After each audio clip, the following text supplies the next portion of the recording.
Hey guys, looks like I'm live. I was expecting this to start 2 minutes later, but it is what it is. So, welcome back to the Power of Positive Thinking series. I know I missed a few in here, so sorry about that. But anyway, if you're new to this series, what this is going through the book, The Power of Positive Thinking, which I read a few months ago. I found it excellent, but there's so much advice and so much practical tips that you can use in there that is kind of overwhelming. And so what I'm doing is I'm breaking it up into, I'm taking one tip from the book that I like every week, and I'm choosing to focus on that particular week. And then so I'm recording these videos as kind of some accountability to myself, and in case you guys want to follow along with me. So this is every week I'm going to commit to following one of these pieces of advice. So this week, I have something pretty cool. I'm going to go ahead and read this. It says, one of the most popular men who lived in the United States within the lifetime of most of us was the late Will Rogers. Now, by the way, my note, I have no idea who this is. This book was pretty old, so, the references are kind of dated. Anyway, so there's a popular guy named Will Rogers. One of the most characteristic statements he ever made was, "I never met a man I didn't like." That may have been a slight exaggeration, but I am sure Will Rogers did not regard it as such. That is the way he felt about people, and as a result, people open up to him like flowers to the sun. Sometimes the weak objection is offered that it is difficult to like some people. Granted, some people are by nature more likable than others. Nevertheless, a serious attempt to know any individual will reveal qualities within him that are admirable, even lovable. A man had the problem of conquering feelings of irritation towards persons with whom he was associated.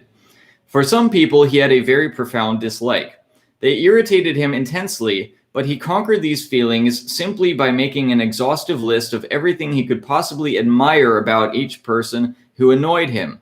Daily, he attempted to add to this list. He was surprised to discover that people whom he thought he did not like at all proved to have many pleasing qualities. In fact, he was at a loss to understand how he ever disliked them after becoming conscious of their attractive qualities. Of course, while he was making these discoveries about them, they, in turn, were finding new and likable qualities in him. Now, I really like this passage, and I'm kind of picking and choosing passages from this book that speak to me personally, and usually they're based on things that I have not done very well in the past, or particular weaknesses of mine. And so irritation is definitely one of my weaknesses, something that I've been in the past. I mean, now I'm getting better about this, but in the past I took any and every opportunity to get irritated about things. Like any tiny little thing didn't go my way, and I would get totally irritated, and I would judge people, and I didn't like a lot of people, so I kind of identify with this guy. So the way to do this, whether it's people or whether it's situations or whatever it is to recognize that in every situation, there are always good things and there are always bad things. There are always positive qualities and there are always negative qualities. And it's completely up to you which one you choose to focus on. And which one you choose to focus on is going to determine whether or not you like the thing. Right? And so that could be a person, that the person has good qualities and bad qualities, which you can focus on whatever you want. Or, it could be your house, or it could be your car. You could get all angry that your house isn't bigger, or that your car isn't faster, or whatever, and fail to recognize that your house is keeping you warm, and there are probably a million good things about your house and your car, etc. So the same thing works with people. And with people, it's even more important, because with your house or your car, it's going to affect your own attitude, but it's not going to affect your house's attitude towards you. It's not going to affect your car's attitude towards you. But if you dislike and are irritated by the people around you, even if you never say so, you're still going to project kind of a negative energy that people are going to pick up on.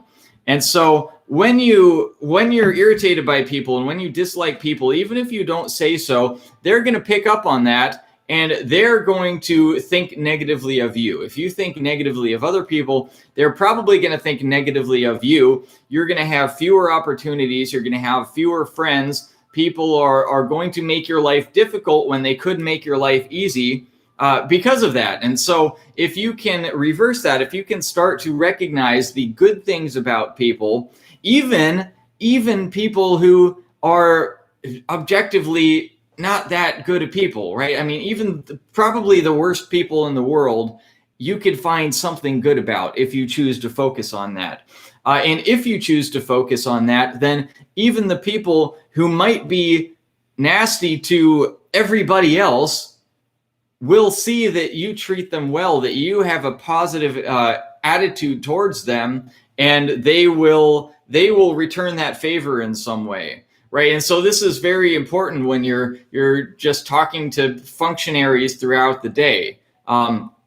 Like, for example, we my wife and I went to the post office yesterday, and there was a lady there that we had to pick up a package. And she looked on the computer and said, "Oh, the package is out for delivery," and it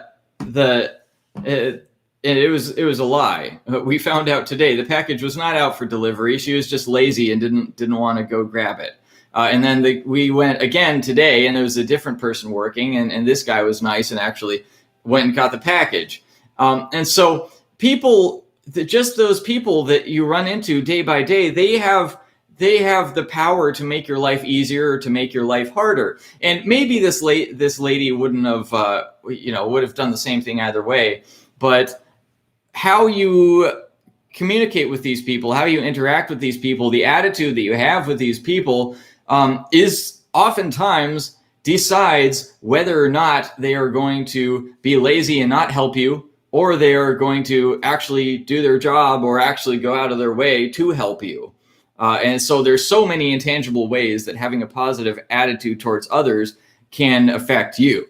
Now, that said, I don't want you to think of this in terms, or I would try not to myself think of this in terms of, oh, I'm going to be good to people so that I will get something in return, because that seems a little bit, it doesn't come off as genuine. So if you can just make this note of everything good that you can see about people and try to focus on the good things about people like it suggests in the book, then I think that will make a big difference, and you'll notice that your life just kind of gets better in general, even if you can't figure out exactly the causal mechanisms of it. So that's what I'm going to try to do, is I'm going to try to note the good qualities of people that I would otherwise be irritated by or otherwise judge harshly or not want to associate with. So that's my homework for the next week, and that's what I'm going to do, and I encourage you to do the same thing. So thank you guys. See you later.